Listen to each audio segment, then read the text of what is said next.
Good morning. Has anyone here ever watched the TV show Hoarders? Yeah? All right. I think it's on TLC. It's one of my guilty pleasures, although it's actually not very pleasant to watch.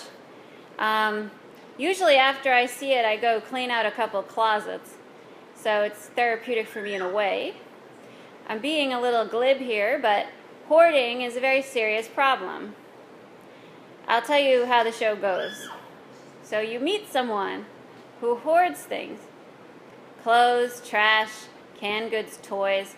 One lady collected empty boxes. Whatever. Then we meet their family and friends, and then a therapist comes and talks to them for about 5 minutes. Then the junk guys come and clean out the house. And it seems really easy, right? Well, it's not. Because the family and friends of the hoarder rarely actually understand the reasons why the person is hoarding things. And they don't understand why they just can't throw it out. So it's not easy. Because the hoarding behavior is rarely about the actual stuff. It's about filling some kind of void in the person, usually related to a past trauma. Then the behavior consumes them, and they become isolated from everyone, with only their stuff for company. And this is why I'm reminded of hoarders to today's story. Because Jesus tells a parable about a rich farmer who stores up all of his goods for many years, and then he's going to eat, drink, and be merry, right? But then God declares the man a fool, saying, "All these things that you have prepared, whose will they be?" And Jesus concludes, "So it is with those who store up treasures for themselves, but are not rich towards God." Now, Jesus is not condemning wealth in the parable. He isn't condemning the rich man for having goods and for wanting to save some of the goods, like a retirement fund, right? Jesus doesn't want me to give up my pension, I hope. The problem isn't wealth. The problem is greed and hoarding and isolation. So having wealth isn't inherently bad. We're allowed to have nice things. If not, I have a couple really shiny silver things back here that you can take home, right? The love of wealth is the problem. The constant and selfish need to acquire more. When the rich farmer speaks in the story, you may have noticed that he speaks only to himself. There are no other characters. He doesn't have any family, siblings, children, or even farm workers.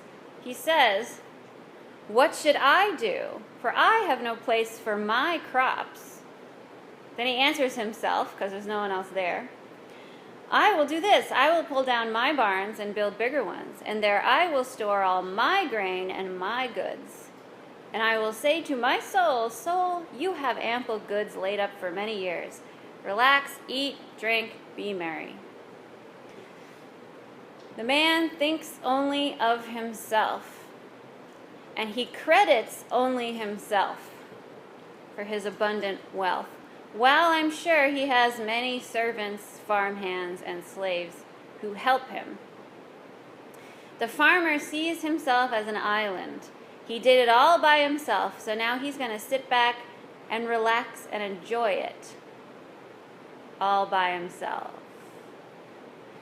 But can you really enjoy it alone? See, humans are social animals. We're meant to live together. And Jesus teaches us that we're all part of the same body. We're a community. And living in community is hard, mostly because other people are there too. But it is the only way to live out God's mission in the world. We care for each other. We share with each other. We help and offer support, share a laugh, all these things that the man in the story lacks, because he is alone with only his stuff to sit with him. I don't know of anyone who on their deathbed said, I really regret being so generous or having too loving of a family.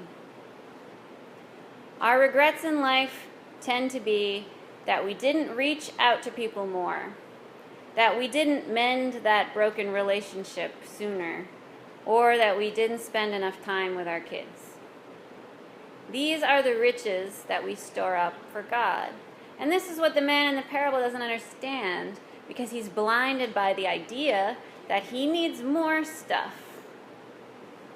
And what lies beneath this excessive greed? Often it's anxiety and fear. And we live with this idea constantly because we have a consumer-based society. We're afraid that we aren't good enough, smart enough, pretty enough, rich enough. We're told constantly by our televisions and magazines and politicians and companies that want us to buy things that we don't have enough. We need that new car. We need the new phone after 2 years, right? We have to have it or else something's wrong with us. We need more stuff just in case. And when we have enough, then we'll relax.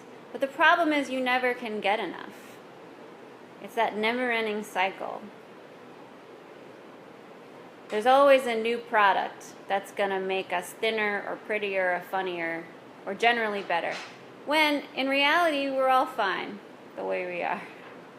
There's always room for improvement, I guess, but we are perfect in God's eyes. We are good enough. So having things and having money isn't inherently bad. But if we hoard everything we have because we're afraid of the world, there's a problem. Life isn't about how much stuff we have. It's about how we use what we have, how we live together in a community, and how we treat each other, which means that we do have to interact. We have to see that our lives depend on other people's lives too, even if we don't notice at first. Greed and wealth are not the same thing. The farmer thinks that he alone can secure his own future, forgetting where all his blessings came from. Let's not make this same mistake.